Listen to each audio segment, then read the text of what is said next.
ഏത് ഭാഗത്തേക്ക് തിരിഞ്ഞാണ് കിടക്കേണ്ടത്? ഉത്തരം: ഖിബിലക്ക് മുന്നിട്ടുകൊണ്ട് വലത് ഭാഗത്തിൻ്റെ മേൽ ചെരിഞ്ഞു കിടക്കലാണ് ഏറ്റവും പുണ്യം, ഖബറിൽ മയ്യത്ത് കിടക്കും പോലെ. ഉറങ്ങുമ്പോൾ ഈ കിടത്തമാണ് സുന്നത്ത്. ഖിബിലയിലേക്ക് കാല് നീട്ടി കിടന്നുറങ്ങാമോ? ഉത്തരം: അത് പുരുഷന് അനുവദനീയമായ രീതിയാണ്. മുഖവും ഉള്ളൻ കാലുകളും ഖിബിലയുടെ നേരെയാക്കി മലർന്നു കിടക്കൽ അനുവദനീയമാണ്. നമ്മുടെ കേരളത്തിൽ കിഴക്ക് പടിഞ്ഞാറിൽ കിടക്കൽ. സ്ത്രീ മലർന്നു കിടക്കുന്നതിൻ്റെ വിധി. ഉത്തരം: കറാഹത്ത്. ഖിബിലയിലേക്ക് മുന്നിട്ട് ഇടതുഭാഗത്തിൻ്റെ മേൽ ചെരിഞ്ഞു കിടക്കാമോ? ഉത്തരം: കിടക്കാം, അത് സുന്നത്തായ രീതിയാണ്. ഭക്ഷണം കഴിച്ച ഉടനെ വലതുഭാഗത്തിൻ്റെ മേൽ അല്പനേരം കിടന്ന ശേഷം ഇടതുഭാഗത്തിൻ്റെ മേൽ കിടക്കൽ ശാരീരാരോഗ്യത്തിന് ഗുണകരമാണ്. ഉറങ്ങാൻ വേണ്ടി ഉളൂ ചെയ്യൽ സുന്നത്തുണ്ടോ? ഉത്തരം: അതെ, സുന്നത്തുണ്ട്. പുരുഷൻ കമിഴ്ന്ന് കിടക്കാമോ?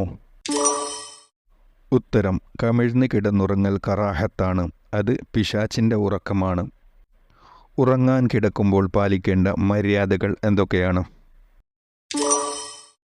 ഉത്തരം: വിരിപ്പ് കുടഞ്ഞ് അതിൽ അപകടകാരികൾ ഇല്ലെന്ന് ഉറപ്പുവരുത്തൽ. രാവിലും പകലിലുമായി 8 മണിക്കൂറിനേക്കാൾ ഉറങ്ങാതിരിക്കൽ. മിസ്വാക്ക് ചെയ്യൽ.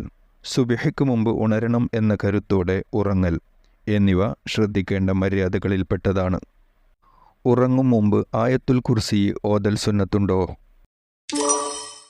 ഉത്തരം: ഉറങ്ങും മുമ്പ് ആയത്തുൽ കുർസി, ആമനർ റസൂൽ, ഇഖ്ലാസ്, മുഅവ്വിദത്തൈനി, തബാറക എന്നിവ പാരായണം ചെയ്യൽ സുന്നത്തുണ്ട്. സൂറത്തുൽ ഇഖ്ലാസ് എത്ര തവണ പാരായണം ചെയ്യൽ സുന്നത്തുണ്ട്? ഉത്തരം: 3 തവണ. മുഅവ്വിദത്തൈനി ഓതി കയ്യിലേക്ക് ഊതൽ സുന്നത്തുണ്ടോ? ഉത്തരം: അതെ, ഊതി കൈകൊണ്ട് മുഖവും തലയും ശരീരവും 3 തവണ തടവൽ സുന്നത്താണ്. ഉറങ്ങാൻ ഒരുങ്ങുമ്പോൾ മറ്റു പ്രത്യേക ദിക്ർ ചെല്ലേണ്ടതുണ്ടോ? ഉത്തരം: ഉണ്ട്. ബിസ്മിക റബ്ബി വളഅതു ജംബി വബി ഇസ്മിക അർഫഉഹു ഫഗ്ഫിർലി ദംബി എന്നു ചൊല്ലൽ സുന്നത്തുണ്ട്. അർത്ഥം: നാദ, നിന്റെ പേരുകൊണ്ട് ബറക്കത്തെടുത്ത് എൻ്റെ ശരീരം ഞാൻ ഉറങ്ങാൻ വേണ്ടി വെച്ചിട്ടുണ്ട്. നിന്റെ പേരിൽ ബറക്കത്ത് കൊണ്ട് ഞാൻ ശരീരത്തെ ഉയർത്തും. എൻ്റെ പാപങ്ങൾ എനിക്ക് നീ പുറത്തു തരണേ. ഉറക്കിൽ നിന്ന് ഉണർന്ന ഉടനെ എന്തു ചൊല്ലണം? ഉത്തരം: അൽഹംദുലില്ലാഹില്ലദീ അഹ്യാനി ബഅദമ അമാതനി വ ഇലൈഹിൻ നുശൂർ. അർത്ഥം: എന്നെ മരിപ്പിച്ച ശേഷം ജീവിപ്പിച്ച അള്ളാഹുവിനാണ് സർവസ്തുതിയും, അവനിലേക്കാണ് മടക്കം. ഇശാ നിസ്കരിക്കാതെ ഉറങ്ങുന്നതിൻ്റെ വിധി. ഉത്തരം: ഇശാഇൻ്റെ സമയം പ്രവേശിച്ച ശേഷം ഇശാ നിസ്കരിക്കാതെ ഉറങ്ങൽ കറാഹത്താണ്. ഇശാഇന് മാത്രമാണോ ഈ നിയമം? ഉത്തരം: അല്ല, മറ്റു ഫർള് നിസ്കാരങ്ങൾക്കും ബാധകമാണ്. നിസ്കാരം ഖളാ ആകും മുമ്പ് ഉണരില്ലെന്നുറപ്പുണ്ടെങ്കിലോ?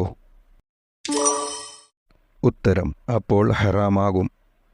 ഉമ്മാക്ക് മകൻ്റെ കൂടെ എത്ര വയസ്സുവരെ ഒരുമിച്ച് കിടക്കാം?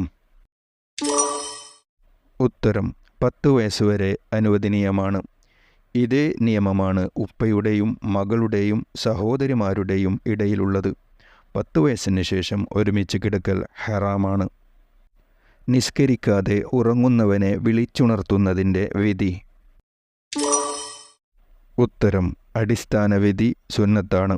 എന്നാൽ നിസ്കാരം ഖളാ ആകും മുമ്പ് ഉണരില്ലെന്ന ധാരണയുണ്ടെങ്കിൽ വിളിച്ചുണർത്തൽ നിർബന്ധമാണ്. സുബഹ നിസ്കരിച്ച് ഉറങ്ങുന്നവരെ വിളിച്ചുണർത്തൽ സുന്നത്തുണ്ടോ?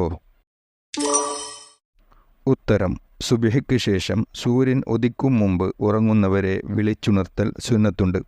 കാരണം പ്രസ്തുത സമയം ഉറങ്ങുന്നത് കാരണം ഭൂമി അട്ടഹസിക്കുന്നതാണ്. അസറിന് ശേഷം ഉറങ്ങലോ? ഉത്തരം: അത് നല്ലതല്ല, അവരെ വിളിച്ചുണർത്തൽ സുന്നത്തുണ്ട്. ഒരു വീട്ടിൽ ഒറ്റയ്ക്ക് കിടന്നുറങ്ങുന്നതിൻ്റെ വിധിയെന്ത്? ഉത്തരം: കറാഹത്ത്. പള്ളിയിൽ കിടന്നുറങ്ങുന്നതിൻ്റെ വിധി. ഉത്തരം: അനുവദനീയം, കറാഹത്ത് പോലുമില്ല. നിസ്കരിക്കുന്നവർക്ക് ബുദ്ധിമുട്ടുണ്ടാക്കുന്ന രീതിയിൽ ഉറങ്ങലോ? നിസ്കരിക്കുന്നവർക്ക് സ്ഥലസൗകര്യം ഇല്ലാതാക്കുന്ന നിലയിൽ പള്ളിയിൽ ഉറങ്ങൽ നിഷിദ്ധമാണ്. പള്ളിയിൽ ഉറങ്ങുന്നവന് ബുദ്ധിമുട്ടുണ്ടാക്കുന്ന നിലയിൽ ഖുർആൻ പാരായണം ചെയ്യാമോ? ഉത്തരം: ചെയ്യരുത്. അത് കറാഹത്താണ്. ബുദ്ധിമുട്ട് ശക്തമായാൽ ഹറാമാകും. കൂടുതൽ സമയം ഉറങ്ങൽ ദാരിദ്ര്യം ഉണ്ടാകാൻ നിമിത്തമാണോ? ഉത്തരം: അതെ. അതുപോലെ വസ്ത്രം ധരിക്കാതെ നഗ്നയായി ഉറങ്ങലും ദാരിദ്ര്യത്തിന് കാരണമാണ്. കൈലൂലത്തിൻ്റെ ഉറക്കം എന്നാൽ എന്ത്? ഉത്തരം: ഉച്ചയുടെ അല്പം മുമ്പുള്ള ഉറക്കത്തിനാണ് കൈലൂലത്തിൻ്റെ ഉറക്കം എന്ന് പറയുന്നത്. തഹജ്ജുദ് നിസ്കരിക്കുന്നവർക്ക് പ്രസ്തുത ഉറക്കം സുന്നത്താണ്. ഇരുന്നുറങ്ങൽ നല്ലതാണോ? ഉത്തരം: അല്ല. ഉറക്കം വന്നാൽ കിടന്നുറങ്ങണം. ഇരുന്നുറങ്ങൽ സ്വഹാബത്ത് നിരുത്സാഹപ്പെടുത്തിയിട്ടുണ്ട്. പകലിൽ ഉറങ്ങൽ കറാഹത്തുണ്ടോ? ഉത്തരം: പകലിൽ 2 തവണ ഉറങ്ങൽ കറാഹത്താണ്. ഉച്ചയുടെ മുമ്പ് ഉറങ്ങിയവന് ഉച്ചയ്ക്ക് ശേഷം ഉറങ്ങൽ കറാഹത്താണ്.